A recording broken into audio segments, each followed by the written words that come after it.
Hi, this is 2.1. I know we're dealing with linear and quadratic functions and modeling again, which is something we've already done, but obviously this is kind of one of the foundations for, I know you did a lot of this in Algebra 2 as well, but it's something that we kind of make the focus. Linear and quadratic functions are kind of like the two most common ones that we'll study.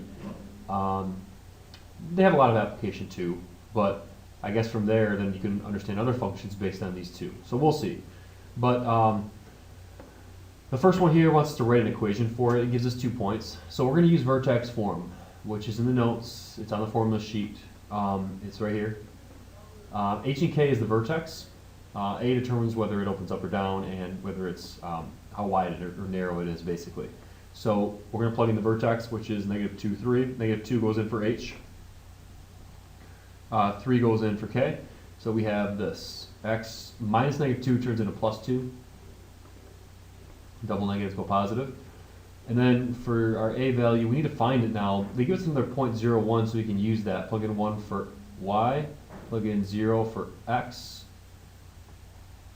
and you end up solving for A. So subtract 3 from both sides, that gives you negative 2. And divide both sides by 4, 2 squared is 4, divide by 4, you get negative 1/2.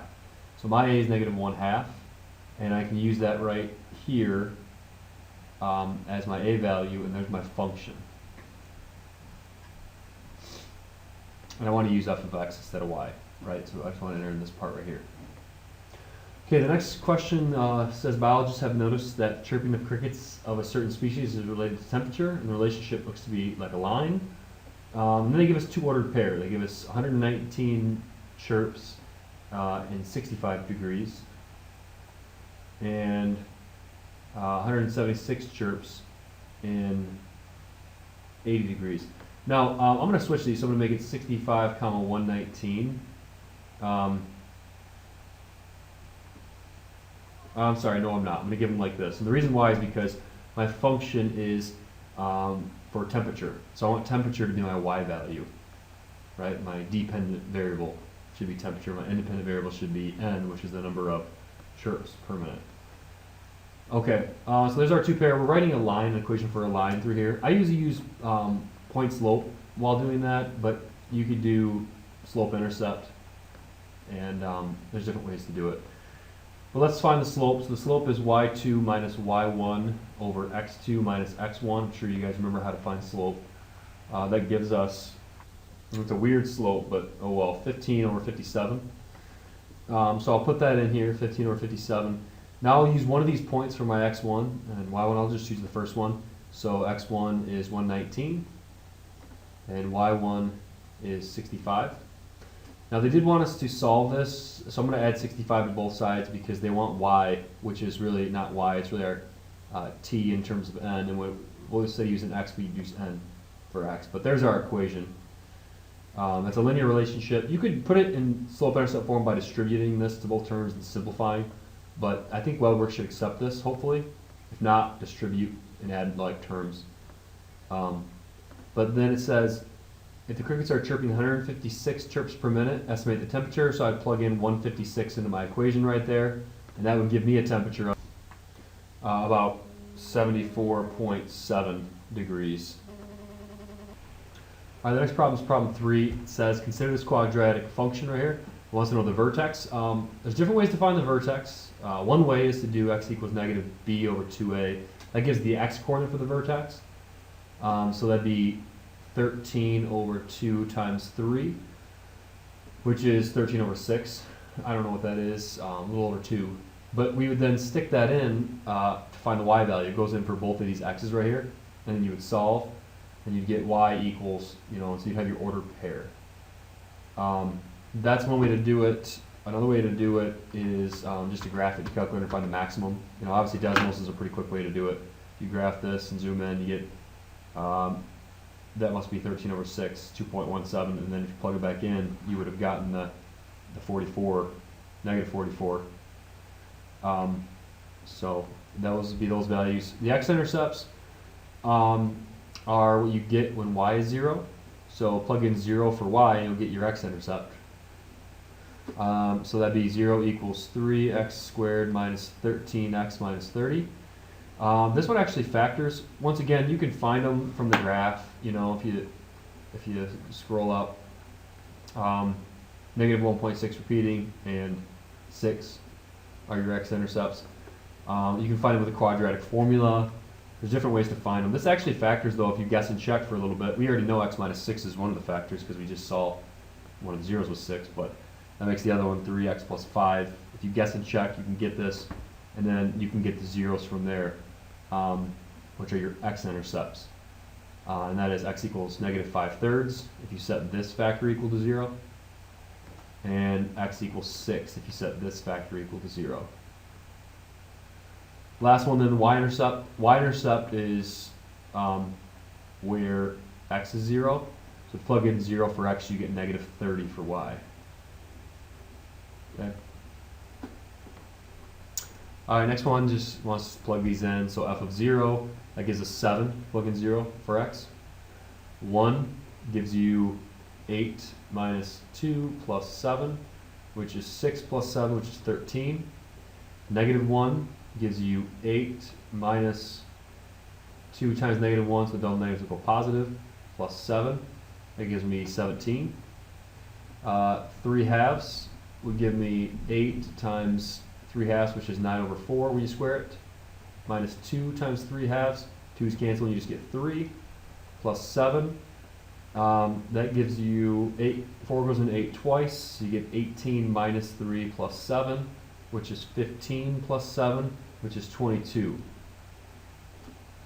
All right, and then if we plug in x over 2 into this, we get 8 times x over 2 squared. I'll show my work for this one. Minus 2 times x over 2 plus 7. When we square this, we get 8 times x squared over 4. 4 goes in 8 2 times. These 2's cancel. So we end up just getting 2x squared minus x plus 7. Okay, and then if you plug in x squared, you get 8x squared squared minus 2x squared plus 7. When you square this, you get 8x to the 4th minus 2x squared plus 7.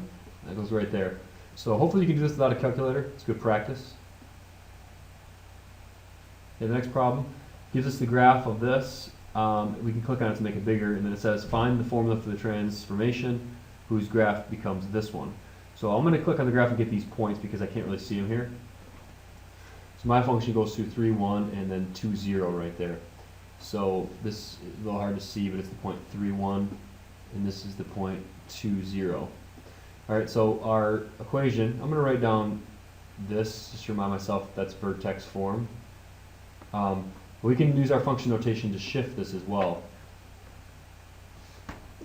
So we know the vertex is at 3, 1, so that's h and k. So you have x minus 3. You have 1 for k. That's also the same thing as saying it's shifted over 3 units to the right and shifted up 1 unit. We know that a is going to be negative because it's reflected over the x-axis. We have to check, though, to make sure that a isn't scaled at all, so there's not some kind of horizontal shrink or stretch. So I'm going to plug in point 2, 0. 0 goes in for y, 2 goes in for x. That gives me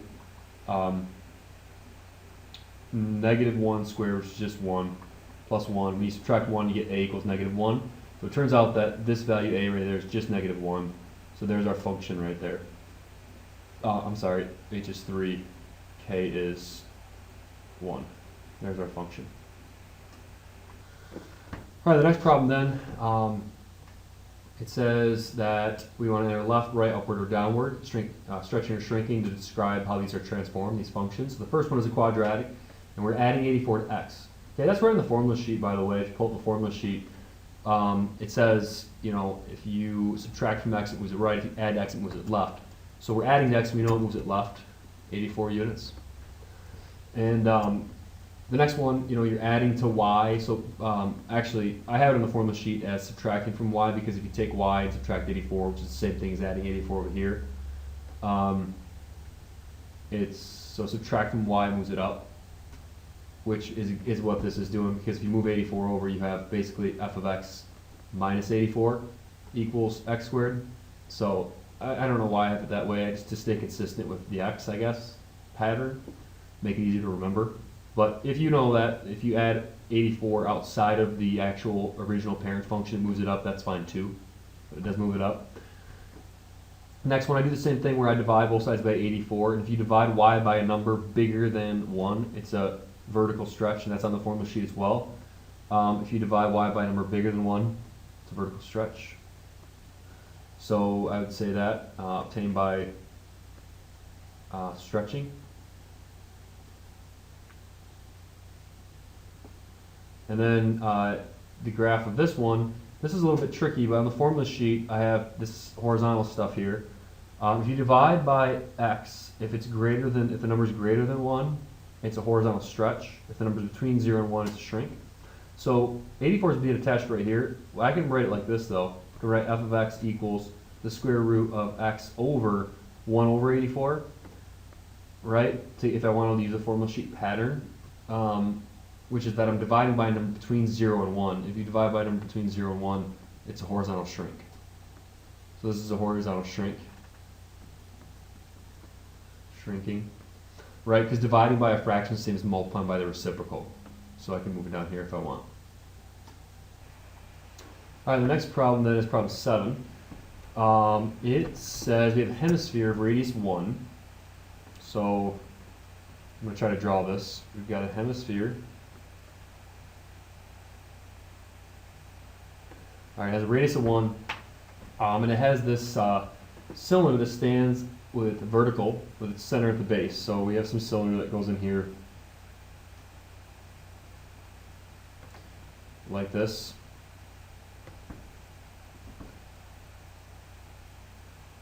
Okay. And it says the top cylinder rim touching the hemisphere, find the radius and height of the cylinder that maximizes the volume of the cylinder. Okay, so let's write down the volume of the cylinder then. The volume of the cylinder is equal to area of the base, if you remember from geometry, which is pi r squared, times the height. So area of the base times the height gives you the volume of the cylinder. And we know we can use an equation for a circle to represent this blue line up here, because we know it's a sphere, so it's its edges basically would be a circle. So a circle is x squared plus y squared equals r squared. So what I'll do is I'll call this distance x right here, and I'll call this distance y. So x will be the radius, and y will be the height. So we got a system of two equations then, and they told us the r was 1. So there's my equation right there. And then once again I can use x for r and y for h. So I've got two equations with two variables. I need to substitute. I want to maximize this volume. So I'm going to substitute in for y right here to get a volume equation in terms of x. I'll maximize that, and I'll find my ordered pair x, y right here, which is the radius and the height. All right, so I'm going to solve for y. To do that, I'll subtract x squared from both sides. Y squared equals 1 minus x squared. I'll square root both sides. We don't care about the negative. Obviously, we don't care about negative answers for our height, which is what y is. All right, I'm going to plug that in. That goes in right here. So I have volume now in terms of x equals pi times 1 minus x squared. That's my volume equation in terms of x. I can graph that in Desmos. If I graph that in Desmos, you get this weird looking function. I zoomed way in to get it accurate to quite a few decimal places.